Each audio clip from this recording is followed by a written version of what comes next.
안녕하세요. 달빛 요리사입니다.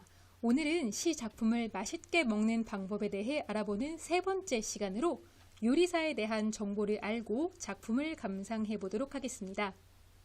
공부 순서는 다음과 같습니다. 우선 먹어볼 작품과 눈인사를 하고요. 작가에 대해 알지 못한 채 작품을 감상할 것이에요.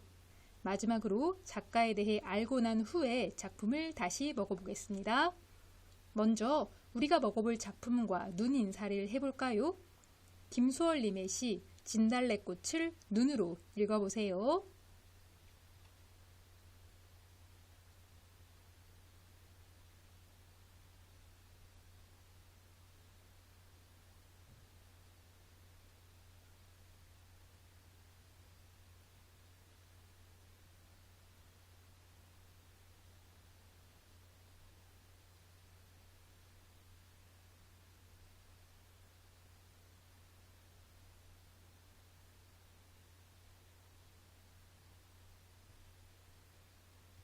네, 이제 작가에 대해 모른 채 시를 감상하겠습니다. 가장 먼저 시 낭송을 해야 되겠죠? 바로 시 감상 1단계이기 때문입니다. 진달래꽃 김소월 나보기가 역겨워 가실 때에는 말없이 고이 보내드리오리다. 영변의 약산 진달래꽃 아름다다 가실 길에 뿌리오리다. 가시는 걸음걸음 놓인 그 꽃을 사뿐히 들여밟고 가시옵소서.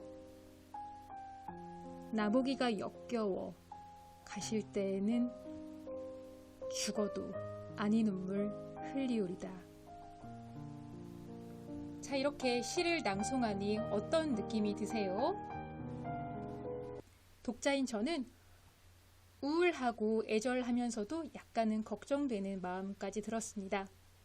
다음으로 시 속의 화자와 그의 상황을 찾아봅시다. 이 시에서는 나라는 사람이 말을 하고 있어요. 시적 화자의 공간적 상황을 알려주는 시어는 영변의 약산, 가시를 길, 시간적 상황을 알려주는 시어는 진달래꽃이 되겠죠? 이것은 봄이라는 시간적 배경을 드러냅니다. 심리적 상황으로는 나보기가 역겨워서 나를 떠나는 누군가를 고이 보내주겠다는 마음이었고요. 마지막 연에서도 비슷한 심리가 다시 드러납니다. 그런데 이 부분 뭔가 이상하지 않으세요? 역겨울 정도로 싫어서 날 떠나는 이가 있다면 나 역시 그를 싫어할 것 같고 따라서 그가 떠난 자리를 돌아보지도 않을 것 같은데 말입니다. 다음으로 시적 대상에 대해 찾아보도록 하겠습니다. 영변의 약산 진달래꽃, 꽃, 그리고 나보기가 역겨워 가시는 직접적으로 등장하지는 않지만 당신이라는 시적 청자가 바로 시적 대상이 되겠죠. 다음으로 시감상 4단계인 내 마음에 드는 구절과 그 이유를 찾아보았는데요. 저는 영변의 약산 진달래꽃 아름다다 가실 길에 뿌리오리다가 인상 깊었습니다. 나를 싫어하는 사람이 나를 떠날 때 그에게 꽃을 뿌리며 축복을 해주는 게 독특해서였기 때문입니다. 이 구절을 토대로 작가가 하려는 말을 생각해보니 작가는 제게 이런 말을 하더라고요. 내가 싫어서 떠나는 사람이라도 한때 나와 인연이 있던 사람이니 그의 앞날을 축복해주고 싶다라고 말이죠. 그럼 이번에는 작가에 대해 알고 나서 작품을 감상해 보도록 하겠습니다. 이 시의 작가는 김소월입니다. 1902년에 태어나서 1934년 32세의 나이로 세상을 떠났죠. 그의 삶을 유년기, 학창시절, 귀국 후로 나누어 알아봅시다. 그리고 그의 인생에 있어 중요한 사건들 몇 개만 짚어볼 텐데요.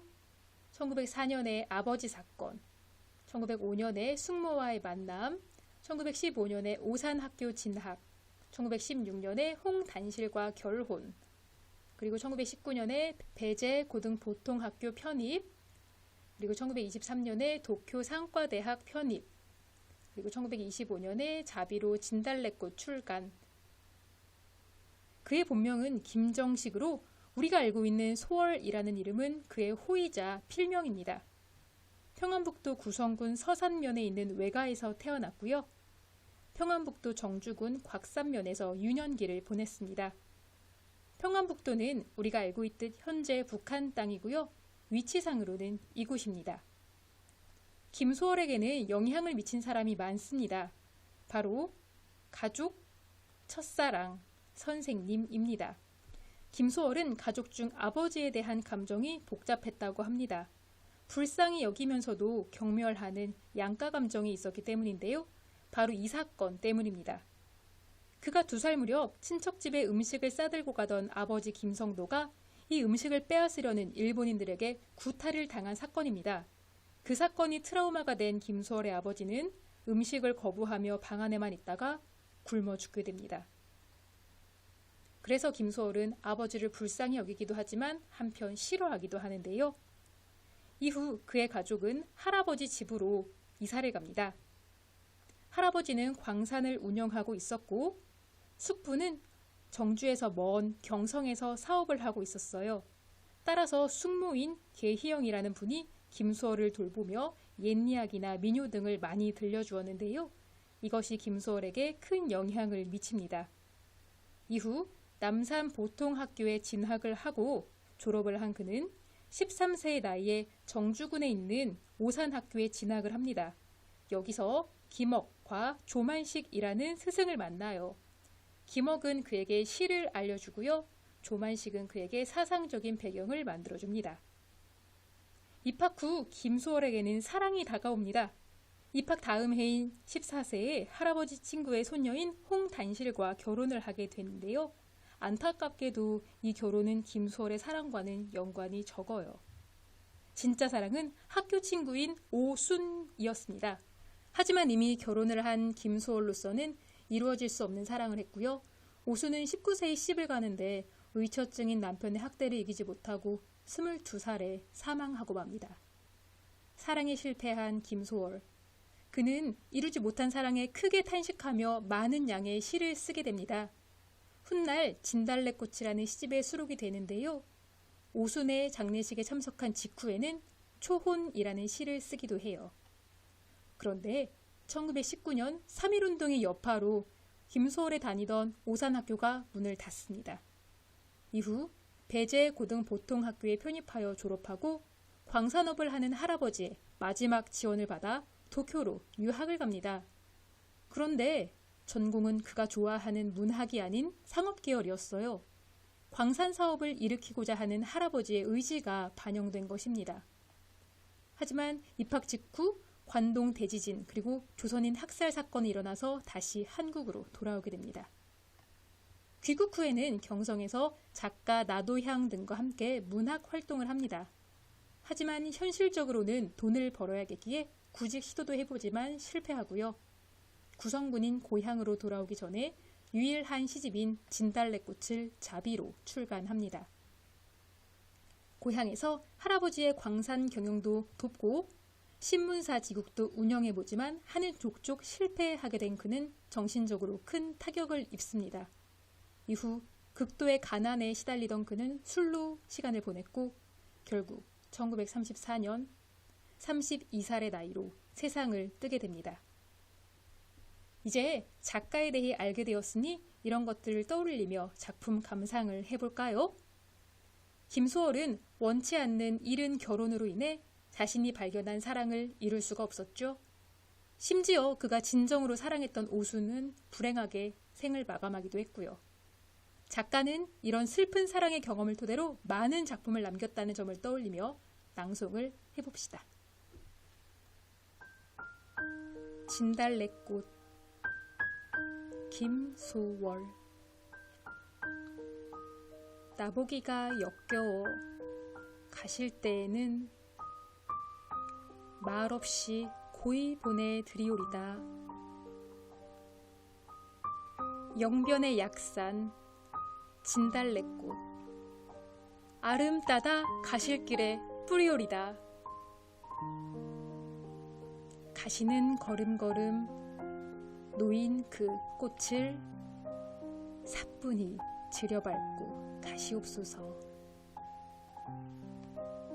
나보기가 역겨워 가실 때에는 죽어도 아니 눈물 흘리오리다. 이렇게 작가에 대한 정보를 알고 시를 먹어보니 구절의 의미가 조금 다르게 느껴지시죠?